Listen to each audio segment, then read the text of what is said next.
The Orlando Magic have been off to a hot start this year, as star player Paolo Banchero leads the way to a 19-12 start. While Paolo hasn't quite taken the leap stat-wise that many thought he would for his second year in the league, he's still averaging slightly better stats than last year, and most importantly is getting these stats in wins. Not only Paolo, but the rest of the team as well have really elevated their level of play.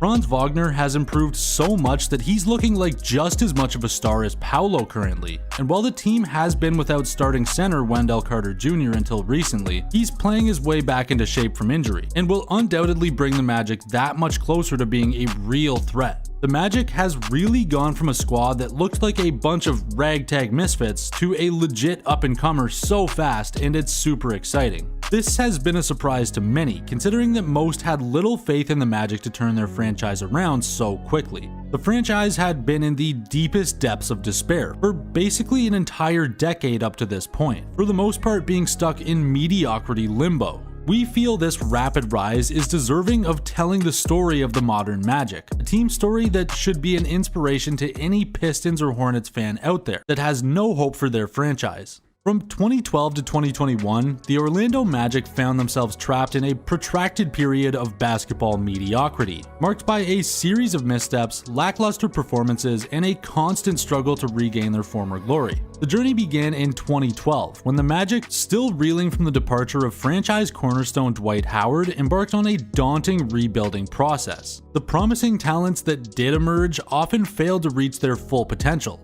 Some of the notable draft blunders during this period included drafting Mario Hezonja 5th overall, ahead of players like Devin Booker and Miles Turner in 2015, as well as selecting Mo Bamba 6th overall in the stacked 2018 draft, one ahead of their current starting center Wendell Carter Jr., also ahead of players like Shai Gilgeous-Alexander and Mikal Bridges. The thing is, the Magic's drafts weren't all bad, but this is where their poor trading started to get them in trouble. Despite drafting Victor Oladipo in 2013, they sent him away in 2016 to OKC for Serge Ibaka in a misguided attempt to bolster their front court. Oh yeah, and they also sent Sabonis in the package. You know, possibly a top 5 center in the league right now. Ibaka didn't stay long either, as he was soon shipped off to the Raptors in exchange for Terrence Ross. These are only a few examples of trade and draft blunders, but trust me, there's a lot of them to be found in this era. Coaching changes only added to the team's instability, as the Magic struggled to find a decent leader who could guide them out of the abyss. In this stretch, the Magic went through 7 different coaches, which means it's almost certain that the lack of continuity and a clear vision hindered player development for some of those high draft picks that ended up failing, as well as team cohesion in general for a lot of those years. As losses and mediocre seasons piled up, the once proud franchise found itself in the depths of the Eastern Conference standings more often than not, far removed from the playoff contention that was once their norm. During the stretch from 2012 to 2021, the Magic only made the playoffs twice, and got 4-1 both times in the first round. The thing is that the Magic barely had anything to show for all of this losing by the end of this period. All of the good players had been traded away, and most of their draft picks didn't develop how they hoped. Luckily, during the Magic's lowest point, the hero they needed arrived. With the first pick of the 2022 draft, the Magic selected Paolo Banchero, and he did not disappoint. Paolo had one of the best rookie seasons of the modern era, and really played with the physicality and basketball IQ of someone who had been in the league for a while. Paolo managed to average a solid 20 points per game, and managed to earn 34 wins alongside fellow up-and-comer Franz Wagner. More than enough to give Magic fans a bit of hope that the future would be bright. This year though, I don't think even the most die-hard of Magic fans could have predicted this one. Coming off last season, the Magic were seen in a similar light to the OKC Thunder's progression over the last few years, clearly building towards something, but the vision wasn't quite complete. However, with the Thunder, you could see progression season over season, slowly moving up the standings as they would add pieces throughout the draft. But when they finally broke through this season and became a legitimate threat, it kinda made more sense. But the Magic have kind of fast-tracked that trajectory, as going into this season they started out being exactly 500 after 10 games, looking like the team many people expected them to be. But after that 10th game, they came together in a way that most people didn't really see coming, as they went on after that to complete a 9-game winning streak where they faced serious contenders like the Celtics and the Nuggets. and it was about at this time when casual fans started to add the Magic to their league pass rotations, and instantly noticed that this wasn't some fluke like the Utah Jazz last year.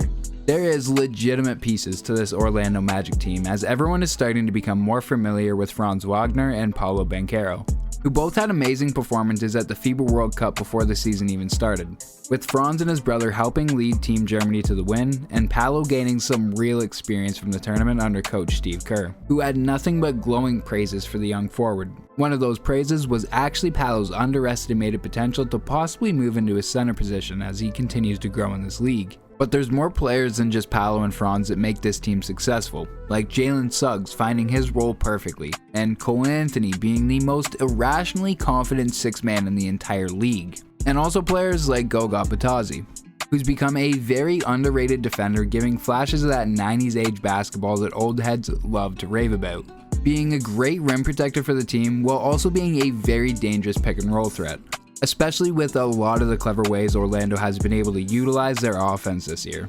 Having Bitadze show up in impressive ways across the game, as he's one of only 4 players this year to have a game where he's gotten 5 or more points, rebounds, assists, and blocks, joining players like Anthony Davis, Joel Embiid, and Scotty Barnes, which is a pretty good list of names to be next to.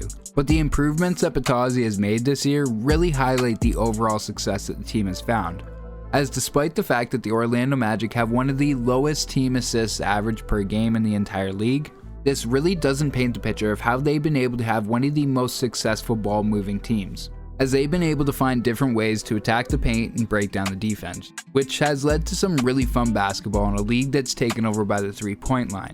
But this move away from the line isn't really some new creative thing that the team is trying to do to break away from the mold, it's actually kind of something out of necessity.